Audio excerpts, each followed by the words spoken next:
Hi, good morning. Today we are going on with our third part of the module 6. So today I am going to deal with the dynamics of the rotating machine, or we will deal with all those moment of inertia, inertia constant and all those things, inertia constant in per unit. These are the basics regarding the mechanics of a rotating machine. So we will study this and we will move on to our swing equation. Okay. So last class we have discussed on the synchronous machine connected to an infinite bus, and we have studied how it works as a generator and also how it works as a motor also we have studied, and we have drawn the two diagrams also. From this we are finding out, we have to find out the equation for the real power transfer. So from the V I am taking it as a reference, and next this V plus this I into X, or potential it will be J into Ix, will be my this voltage. So in order to find out this voltage, I took V, then this was my current, and what I have done, this X is a pure reactant, so the voltage will lead the current by 90 degree. So parallel to this line I have drawn another line parallel to this, and the resultant we got it as a E, and the angle between V and E is delta. This angle between V and E is delta. Next I have to find out the power equation. So I took the apparent power equation and I have written, that is apparent power, conjugate of apparent power is equal to P minus JQ, or V conjugate into I. Since V is the reference angle is 0, V conjugate and V has the same magnitude. So I have to find out, for that I am finding out first the current. So Ix I am solving this hypotenuse, that is equal to this square plus this square. Okay, so this A measurement I take it as E cos delta minus V, and this B measurement I got it as E sin delta. I have substituted, and I have substituted in our equation. So in our equation we can say real power, it is a real part of the S equation, isn't it? So real power, I have to find out the real part. So I have substituted in the equation, and I can say this is the real part divided by J, that is this will be the imaginary part, but here J and J will cancel out, and this will be the real part. So V conjugate, the magnitude is V itself, and E sin delta by X. So we got my equation as PE is equal to VE sin delta by X. The same thing we have drawn by using the curve. Okay, that is the power and angle delta. We can see if this terminal voltage, generated voltage, and the reactance, this is a constant, then the real power transfer depends upon the change of the angle delta. This angle is the rotor reference angle with reference to the rotating reference. Okay, this is the rotor axis, the angle between the rotor axis and the rotating reference angle, that I have already shown you. See, this is the axis of the rotor, and if this is the rotating reference axis omega s, that is the stator is rotating at omega s, then this is the angle delta. So depending upon this angle, we are variation of this angle, we are the real power will be changing. Okay, so when will be the sign of delta will be maximum at 90 degrees. So PE will be maximum, that P max value will be VE by X, so that I can substitute PE is equal to P max into sin delta. Okay, so we have found out the curve, and I will discuss it the stable state even in the with the help of swing equation. But just understand, from 0 to 90 degree it will be in a stable state, and when delta is greater than 90 degree to 180 degree the system will be unstable. Okay, and also I have to say a thing, like we are saying this V, E and X are constants, then PE will depend upon sin delta. Okay, so what will happen if this E value or excitation value will change? What will happen? Then we have to check, this is delta naught PE naught. So this is the power equation. Okay, so when this E value decreases, this P max value also decreases, isn't it? So if it goes beyond this delta zero value, then the system will be unstable. Okay, so I have to draw again. Okay, from this I will explain. So we have already this delta and PE, and this is the P maximum value, and we are keeping this V value and X value reactance constant, and if we are reducing the excitation or we are reducing the E value, then if we are reducing excitation, then naturally this thing will reduce. Now this E value will reduce. So what will happen now? If the load angle delta is also remaining constant, then at that time this was the delta at the initial state. Okay, so this was delta 0 and this is my PE 0 at that state. And if the E value is reduced, this is the maximum value possible, and if the E value is reduced, then this PE power will go beyond this, then the system will be unstable. Okay, so this also we have to discuss. So this is on the stability limit. So I have to tell you that the maximum stable limit is at when delta is equal to 90 degree, and I should also tell you that this is regarding the steady state stability limit. Okay, steady state means small disturbances is happening. So if some disturbance happens here, there is a chance that it can go up to here, then regain after the oscillations get damped out. Okay, so if the fault comes after the oscillation will damp out and it will get into the steady state. So this limit, this limit can be up to the P max. Okay, because since the steady state voltage stability voltage instability happens due to the small disturbances. Small disturbances result in small oscillations only, so it will get damped out on the basis of the characteristics of the loads employed in it and all the process and control and protection schemes employed in the system. So we can say the steady state limit is much higher than the transient state stability limit, because in the transient stability the disturbance is large. Okay, so if the disturbance is large, it is the chance of this oscillation or the delta angle can be, the variation of delta angle can be very high, so that it can go out of this.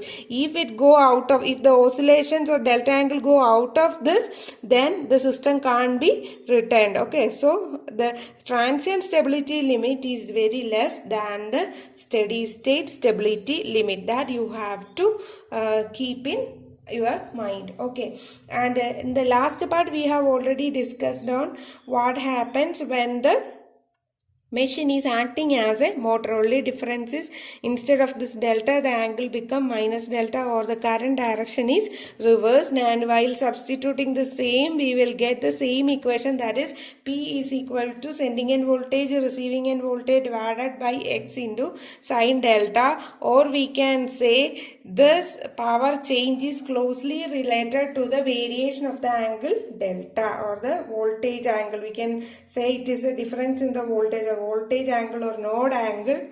The active power is mainly dependent on the node angle. Similarly, if we are proceeding with solving the imaginary part, we can also find out that the reactive power is actually dependent on the magnitude of the voltages. That I am just omitting for the time being, because that much things are not necessary for our syllabus, I think, or just we have to do that in the same way. Here we have taken the real part alone. So in order to find out the reactive power, what we have to take?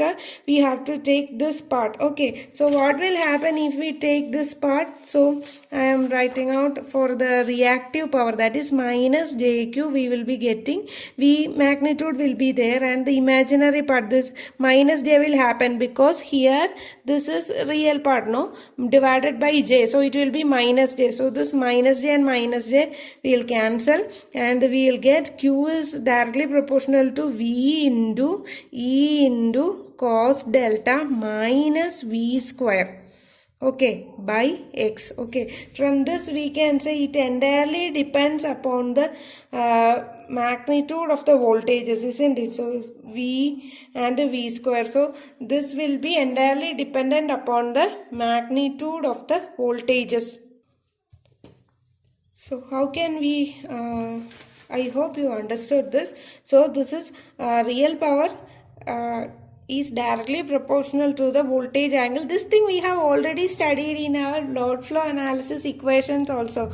From this Jacobian we have come to the decoupled load flow method. There also I told this real power is directly related to the voltage angle, and reactive power it will be directly related to the voltage magnitude. Okay, so here Q and this delta, no, this delta is the angle between the voltages. So I have already discussed this will be approximately 1. So this Q, I should specify this Q reactive power. I have taken this side, no, so this is the sending end side. So Q at the sending end side is equal to, or Q at sending end side is equal to, this is V is receiving end voltage into sending end voltage into cos delta, it will be 1 minus this is receiving end voltage square divided by x. So this reactive power is entirely dependent on the magnitude of the voltages, the change of magnitude of the voltages, and this transmission line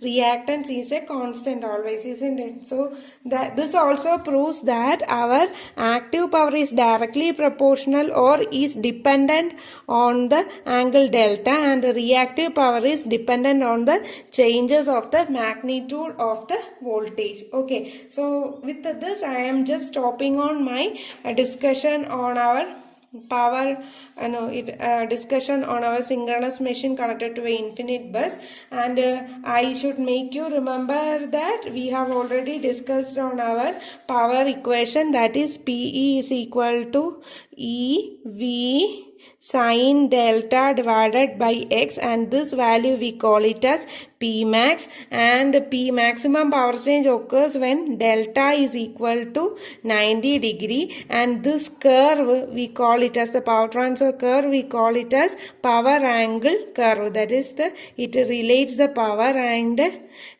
voltage angle delta, and this is my P maximum value. Okay, now we have to deal with our dynamics of the machine. That is, I have to start with what is inertia constant and all those things. This portion is also very important and it will be asked in our public service examination questions or in our university question itself. The problem is asked. So let me discuss. So again I am starting. So first again I am starting with the same machine, alternator. So if I am starting with the alternator, this is my alternator, isn't it?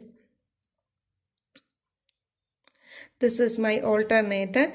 My alternator provides electrical energy, isn't it? So my alternator provides electrical energy as the output, and I am coupled this to a shaft. This is my shaft or prime mover, and I am giving mechanical energy, or I should specify it as I am giving moving mechanical energy, or I am giving kinetic energy to my alternator, and the alternator converts it into electrical energy. Okay, so now we are dealing on with the mechanics of the machine, that is we are converting our mechanical parameters in terms of electrical parameters. As we are electrical engineers, we have to deal everything with the help of electrical parameters. So I am converting all the mechanical parameters to the electrical parameters. Okay, so what is the first thing? First we have already discussed that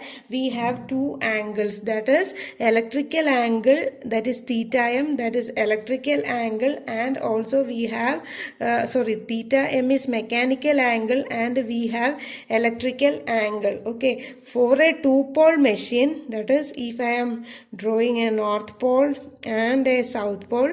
If we are having a two-pole machine, then the mechanical and rotation degree, that is theta m, will be equal to 360, and similarly this under the north pole there will be 180 degree and under the south pole there will be 180 degree. So our electrical angle will also be 360 degree. If I am increasing my number of poles into 4, that is I am having a north pole, I am having a south pole, again I am having a north pole, and again I am having a south pole.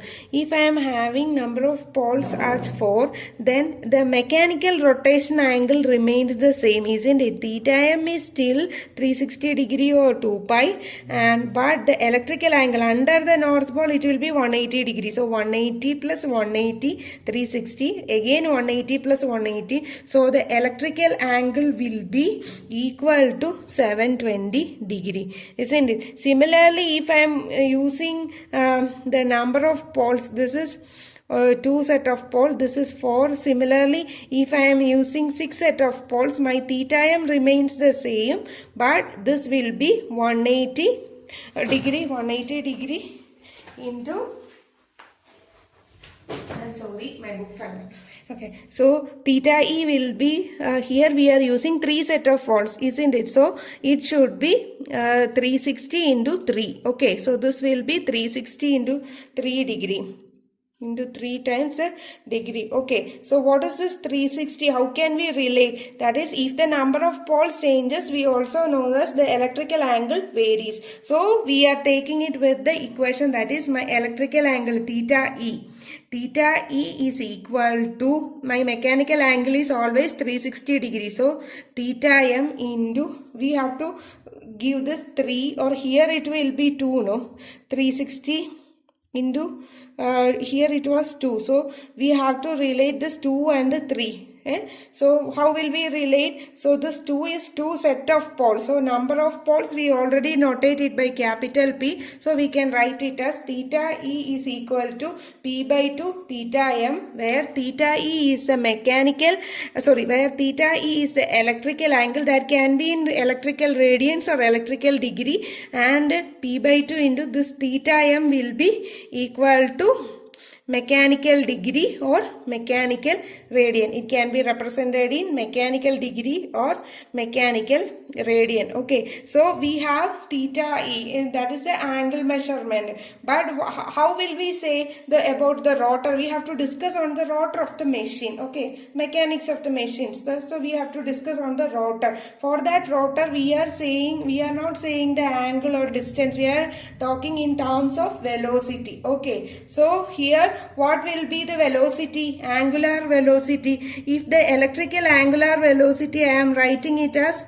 omega E, then omega E will be equal to d theta E by dt, isn't it? Distance by time or angle by time. So that is omega E, angular velocity, is equal to d theta by dt, or it can be electrical radians per second. The unit is electrical radians or electrical degree per second. This will be the unit. So angular velocity. So d theta E by de, if I am differentiating with reference to this equation, that is d theta E by dt, that is equal to omega E. Then what will be my equation? That is, this P is a constant and P by 2 is a constant, and I get it as d theta m divided by dt, or d by dt of theta m, isn't it? So if d by dt of theta m, we can say angular velocity with mechanical angular velocity. So I can relate that omega is equal to electrical angular velocity is equal to P by 2 into mechanical angular velocity. Okay, so this is also one of the important relation regarding converting the mechanical parameters into electrical parameters. Okay, next we have to deal with the inertia constant. For that, first what we have to do is we have to find out what is the energy transfer taking place. Okay, The input we are giving to the the machine or the prime mover is the kinetic energy, isn't it? So what is the equation of the kinetic energy? Kinetic energy. What is the equation of the kinetic energy? That is equal to half mv square, isn't it? Where m is the mass. I hope you remember half mv square, where m is the mass for linear movement and v is the velocity, isn't it? So this was the equation, but we are dealing with the rotationary motion, isn't it? So our kinetic energy input to the machine, I can write it as kinetic energy input to the machine is equal to half into inertia constant. I notate it with the letter capital J. Sometimes in some textbooks it is notated with the capital letter I. So this J is my moment of inertia. So sometimes in some textbook they are notating it with capital letter I. So this is half J into, what is this? Velocity, isn't it? So mechanical velocity I am writing it as omega r square. Okay, so this is my equation. So since this is kinetic energy, the unit is usually it is notated in megajoules. Okay, so if I have to notate it in megajoules, then I have to write it 10 raised to minus 6 megajoules, because here kinetic energy the unit is joule itself, but in our system is a larger system and we used to represent it in terms of megajoules, MVA, MW and all those terms. So I have to give into 10 raised to minus 6 megajoules. Okay, so the unit will be always in megajoules for kinetic energy. So what we have to do, this is half into J into omega r square, and we have to relate our rotational, the omega r, with the reference to our electrical degree, isn't it? So what I am going to do is, this omega r is rotational velocity, no, that is mechanical velocity. So I am converting it into my what, electrical angle. Okay, so how will I convert it into electrical angle? That we are going to do. So omega r we have to convert, and that is equal to half into J into this omega m. This omega m, if I am converting, that is omega m is equal to 2 by p into omega e, isn't it? So this is 2 by p the whole square into omega e square. That omega e is the electrical velocity. So I am converting it in terms of electrical velocity, or that is in this usually this is omega e, or we will notate it as omega s, I hope, because omega e, electrical velocity, is a synchronous velocity, that is running, the machine is running at synchronous speed. The machine is synchronous machine, no? So the machine is running at synchronous speed. So I can write this omega s is equal to 2 pi f, or I am writing it the same unit. Okay, so I have to write this into 10 raised to minus 6 megajoules. So what I am going to do is, I have to find out my moment of I have to find out my inertia constant. Okay, so how will I represent my inertia constant? Is my inertia constant, we have to find out inertia constant, and the inertia constant is represented by capital letter M. So this is my inertia constant.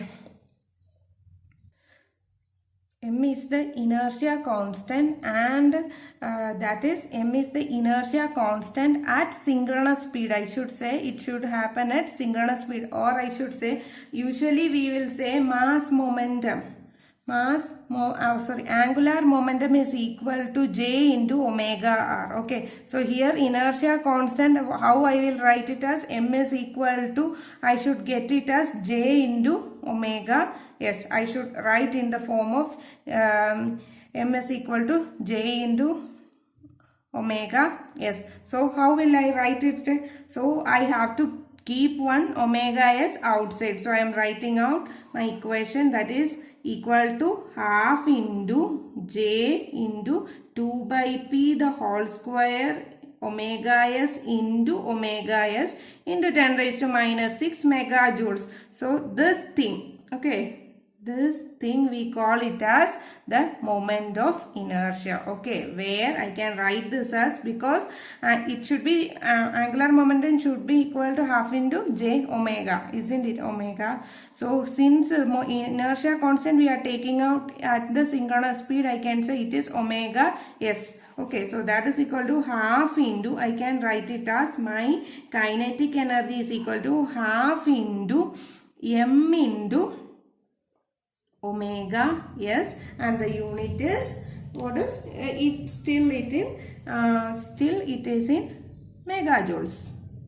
Okay, so where my moment of inertia, where my inertia constant m is equal to, where my inertia constant m is equal to, how can I write it, m, that is equal to 2 by p the whole square into j into omega s, because the rotation it is in synchronous speed, so I am writing it as omega m. So how can we say the energy or how can you give the unit for this inertia constant, because we are differentiating what value is given by looking into the unit. So here the unit is very important. So the unit of inertia constant will be, this is m, no, that is kinetic energy is equal to half into m into omega s. This is the equation. So if I am taking m, then it will be 2 into kinetic energy divided by omega s, isn't it?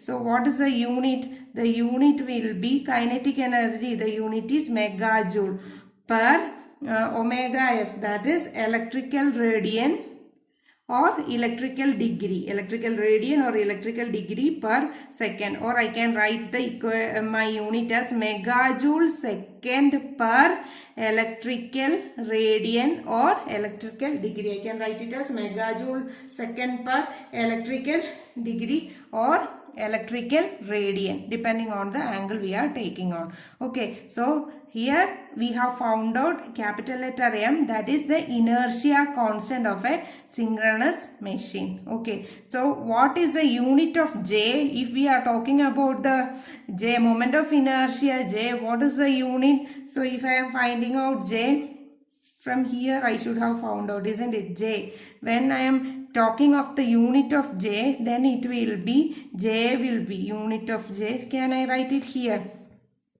From here I am writing out, this is unit of M. Unit of M is inertia constant, that is equal to megajoule second per electrical radian, and I am talking about the unit of J, moment of inertia J. How can I write it? Kinetic energy is equal to half J omega m square, isn't it? So unit of J, if I am taking J is equal to 2 into kinetic energy divided by omega m square or omega s square, that is equal to, kinetic energy is megajoule by electrical radian square by second square, isn't it? So that I can write it as megajoule second square divided by electrical radian square.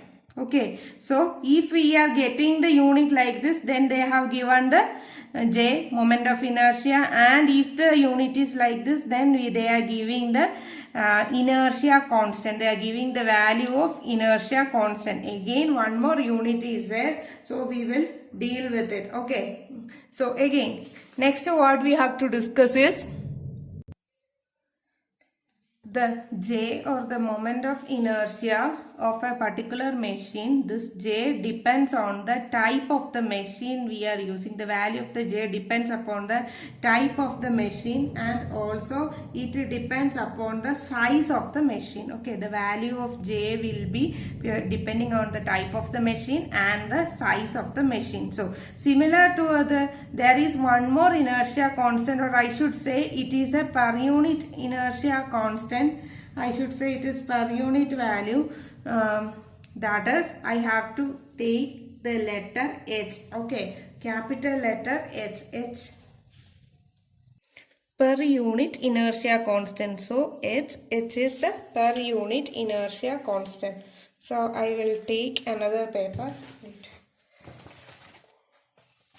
So it is a per unit inertia constant, and that is H can be defined as the ratio of the per unit inertia constant. H can be defined as the ratio of the kinetic energy stored at synchronous speed to the its base MVA rating or its machine MVA rating. Okay, so H is the per unit inertia constant. H is the per unit inertia constant. Okay, so we have to find out the equation for H. Okay, so what is H? I repeat, H inertia constant is defined as the ratio of kinetic energy at the rated speed to its MVA rating. Okay, so if I am writing out my equation for H, then H is equal to the kinetic energy stored at the rated speed to its MVA rating of the machine. Okay, so the MVA rating of machine. So this is H. Okay, or I can write it as what is the kinetic energy stored in the rated machine? That will be usually in megajoules. So megajoules per MVA is a unit. Megajoules per MVA is a unit. So how can I write the kinetic energy? Again I am coming back to the kinetic energy. So I can write my kinetic energy stored at rated speed, that is at synchronous velocity omega s, that will be equal to H into MVA rating of the machine. What is the MVA rating of the machine? We usually notate it with the letter G. So this MVA rating of the machine, we are notating it with capital letter G. So I can write it as the kinetic energy at synchronous speed is equal to GH. The kinetic energy at synchronous speed is equal to GH. Okay, where H is a per unit inertia constant and G is the base MVA. Or this kinetic energy at omega s, I can write the equation as half into M into omega s is equal to G into H.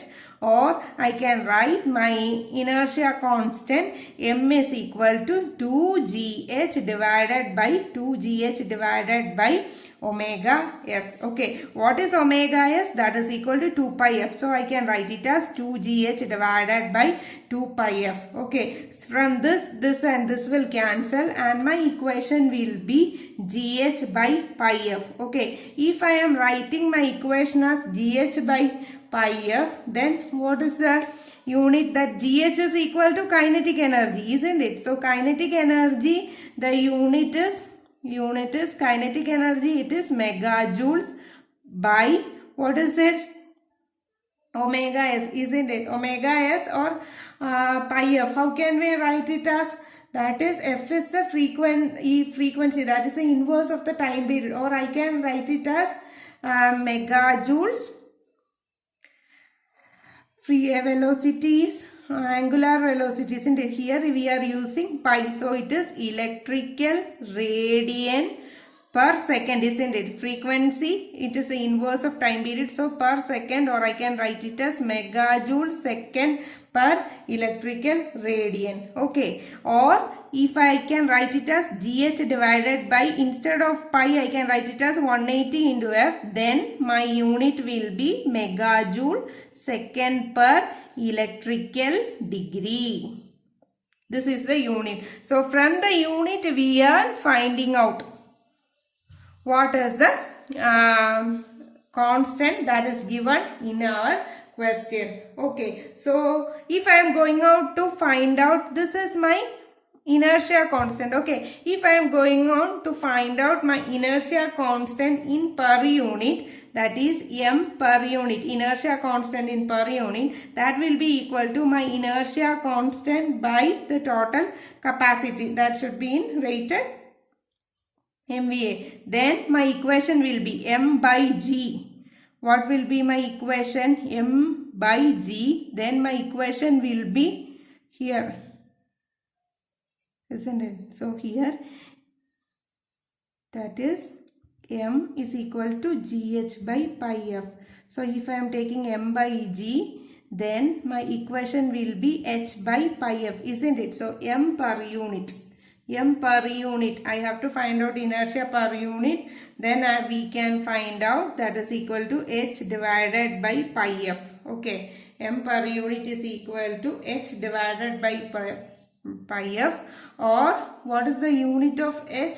The unit of H we have already have I discussed it? The unit of H is megajoule per MVA. Okay, the unit of H is a megajoule per MVA, or we can write it as